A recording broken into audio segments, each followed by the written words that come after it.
Hey everybody, it's your old pal John. I hope you're all doing well. It's been some time, I apologize, but man, got a lot going on. All right, let's get going here. This is 7 habits that are rude in the UK. All right, I assume these are American habits. Yeah. All right, let's get into this. Now, the first thing on my list of an American thing to do that would be considered rude or not acceptable or just strange in the UK is giving a guest a house tour. So, in the States, it's not considered weird. Americans love giving a house tour. A visitor comes over to your house and you want to show them around your house. And I know that the British people in the audience are initially going to think, well, it's because Americans want to show off their house. And we don't do that here. We don't brag about things like Americans do. And in some ways, that could be true. You could be proud of your house or things that you've done to it, and maybe you do want to show it to somebody for some appreciation. However, there is also another element to this to consider. Now, what I've come across in the UK is that your house is considered a very personal space for the people who live there. And of course, you can have visitors over, and people do have visitors over at times, but it seems to be that British people love meeting out and about. So typically, a British home is going to be smaller than an American home in many instances. So practically, it doesn't always make sense to have people in your space. But equally, in the UK, we have pub culture and restaurants that allow you to sit and enjoy your meal for more than like 20 minutes. So in the UK, meeting friends and meeting people out is much more done than in the US. In the US, we do enjoy our home as a place to have people over for longer periods of time. All right, I'm going to agree with her on that particular statement. I think there are two ways. I think sometimes you get the people who are really into decorating and they're really proud of their home and they do want to show it off. That's one thing. The other thing is that I don't want to say, not necessarily in the big cities, but in the rural places. Like I'm south of Allentown, so Pennsylvania. So in order to get from point A to point B, you've got to get in a car and go somewhere because you've got to go over rolling hills and forests and all this stuff. And if you want to have a get together, you invite people to your house and vice versa. And you want people to feel like, because we don't have a pub culture, but you want people to feel like the house is your house. That's at least the feeling that I have. So you'd be like, okay, here's like the guest bedroom. If you get too wasted, you can stay in the guest bedroom, that kind of thing. Because there's a lot of drinking and driving here in the U.S. So, because if you have to go home, well, people get in their cars. It's just the way it is, which is not good. But let's hear. And so this one. reflects back on why Americans love giving a house tour, because in some ways, we are trying to make our guests feel at home, and I'm not in any way saying that we're showing them our underwear drawer. We don't. But you might show them around and take them around your house in kind of a welcoming kind of way. This isn't done in the UK, so if you have people over, they stick to the rooms that they're allowed in. Most of the house, you like practically board up when someone's coming over, and that's where the visitor is supposed to be. And again, I'm not saying Americans like have guests to their home just wandering every inch of your space. No, we have them a lot, but though. When they would come to the door, you would welcome them in. And if they haven't been to your home before, you would usually give them some type of tour. Yes. Now, the tour of my house in the UK would be over in about 30 seconds because, as I said, typically homes in the UK are smaller than in the US. But again, this would be considered weird or rude in the UK because it would mostly be seen as you're trying to show off your home, and totally that's something that is not done. I totally get where she's going with that. And I guess I never really thought of it that way. It's just the way I was raised, and I think the neighbors are too. We have neighborhoods also. So like we'll have like a housing development that goes up. Like I live in a housing development, and there are kids that are around here, and same with their parents. And so especially in like this social media culture, you definitely want them to be able to see your house, let them know that there's no like dungeon where you keep children or whatever it is. You kind of want to just be open about stuff like that. So, yeah, and that's the thing. And then you have people over, on the weekends or even during the weekday. Yeah. Now, the next thing on my list actually has to do with American servers within a restaurant and the behavior that would be considered rude, which is not only constantly checking in on you and kind of, in some ways, probably to a British person bothering you during Yeah. your meal. But in the US, servers, just as a general rule, this isn't just one person or considered rude or anything, they will give you your check or your bill for the meal basically as soon as they've delivered the food. Yep. If not that, like a couple minutes after. Okay, this is true. There are a lot of reasons for it, and I'm sure she's going to go into them. But off the top of just my head, we are a customer service society. We're capitalists. So, I mean, obviously, we're really hardcore into customer service. I used to teach customer service when I was in college.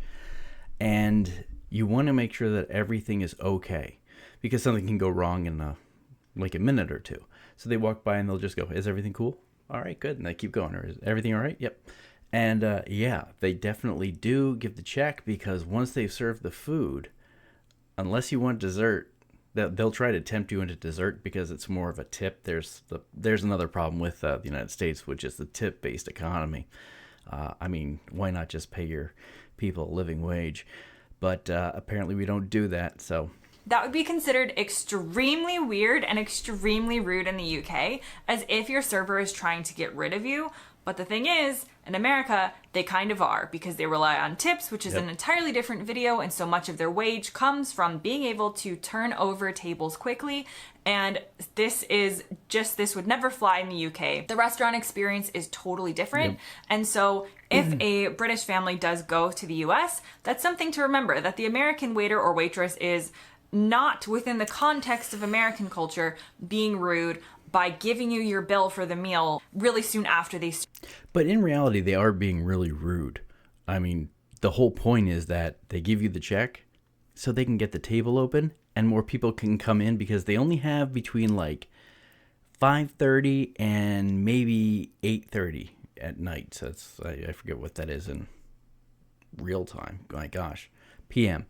So they have to make their money, and they have to make their tips, and they only have a certain period of time. And yeah, that's serve you one your reason. food. Another American habit that is considered rude in the UK has to do with eating as well, and that is to do with what you do with your knife and fork after you finish a meal. So in the UK, the polite thing and general thing you're supposed to do, and people just seem to do as a matter of like not even thinking about it, is you put your utensils together on your plate and it looks something like this.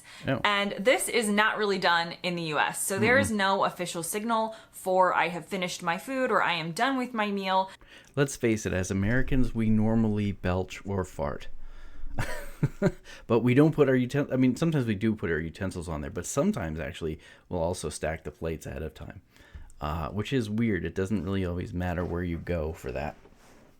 And you kind of just leave your utensils wherever you want to leave them. They could be on the plate, they could be off the plate, they could be making a cross, they could be like just stacked in any weird old way. You basically just throw your utensils down, and that means you're done. That is considered rude in the UK in the sense that it's just the polite thing to do to finish your meal by putting your utensils together on the plate, which is something that I have gotten better at remembering to do, but I still have to sometimes remember to do it naturally, and I see other people around me in the UK just doing this naturally, and I have to remember to gather all of my utensils and put them in this line on the plate to show that I'm done. I'll admit, this makes perfect sense. It's a clear signal, and now I feel like a slob. I mean, I really do. I feel like I'm a slob when I eat out. I mean, I'm surrounded by other slobs, so it makes it okay. But I didn't think about doing that. But a universal signal makes a lot of sense. So I'm with you guys on that. The next thing on my list is Americans being loud. So, I mean, I'm not going to sit here and say that we're... First of all, I'm with you on this. Americans are loud. And it's in America, too. It's not just the tourists, when they go on vacation. But yeah, when I was in Argentina, I could pick out the Americans like you wouldn't believe. It's crazy. And sometimes, as a good friend told me, you have to step outside of your house in order to see what you have on the inside, metaphorically speaking. And yes, Americans are very loud. We're not loud. We are loud. Honestly, I was considered a quiet person in the US. I spent my entire life in the US with people asking me to speak up and to talk louder because they couldn't hear me. Yeah. I moved to the UK, and within a couple days, people are telling me to be quiet. Americans just speak loudly. We just are loud, and it's a trait that is considered relatively rude in the UK because it's infringing on other people's right to enjoy the environment surrounding them. And this is particularly prevalent with Americans on like public transportation in the UK. So if you take the tube in London or a train, you can usually hear the Americans before you can see them. It's just, we're not trying to be rude. We just culturally are loud. And another True, we are culturally loud. I mean, one of the other things is that physically we are very much apart from each other in the U.S. A lot of times I'm talking to my neighbor and they're across the street, but it's not like across the street like townhomes, or something like that. It's across the street and we're like having a louder than normal talking conversation, but that's really normal. And it's also, The thing to remember the next time you hear a loud American in the UK is that within the country that we're from, because everybody is loud, you have to speak louder and louder and louder to be heard over the other people. So it doesn't come across as being loud in the US because everybody's being loud. Whereas here in the UK, definitely people are a bit more reserved and a bit more quiet. And suddenly I become the loudest person in the room. And because of that, we have a lot of hearing aids. We'll turn it up, turn it down. Next American habit that's considered rude and it also could be because we're deaf from shooting all the guns. Just throwing that one out. The UK, and this is definitely a little bit of a cringy one, is not saying please or thank you or please can you do this, not having those like niceties attached to what you're saying. And this is definitely one of those things I notice when I'm in the US. An example would be if you are in a store and asking where something is. In the UK, you would go up to a person and you would say, "Oh, sorry, can you please tell me where the flour is?" Or you would just have all these different words to say, "Excuse me," "Please, can you help me?" or something like that. In the US, a lot of people, and this does depend on region a little bit, but a lot of people would just go up to the person in the store and they wouldn't have any of these other words. They would just say, "Where's the flour?" And they might say it in a way that to us in the States is still a nice way of saying it. I'm not saying that they're going to be demanding. We could still say it nicely, but we wouldn't include the other words like Yeah, okay, I see where she's going with this. We wouldn't be Canadian about it.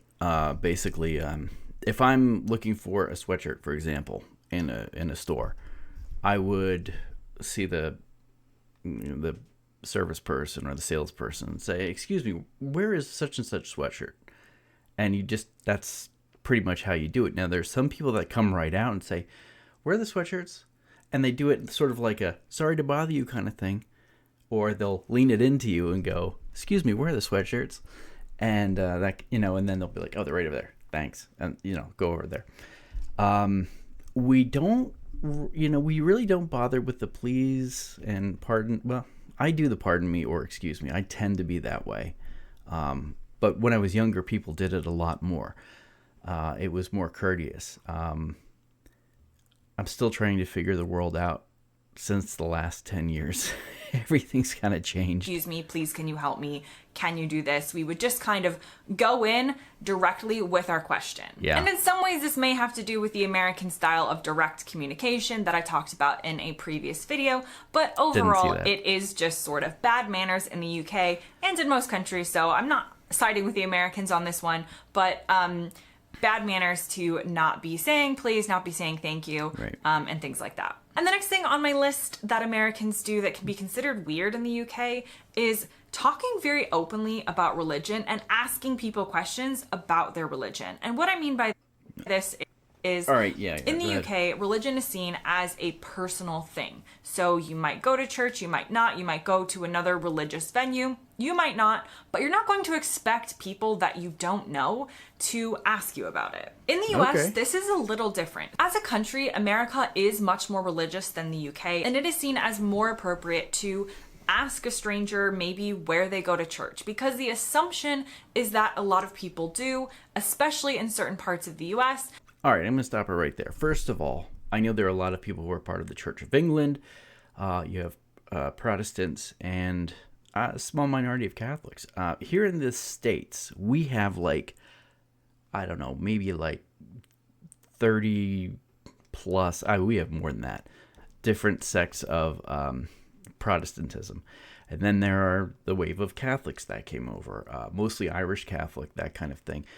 And then also from Central America up through the South, they're generally Catholic. And we also have a lot of people who are Jewish.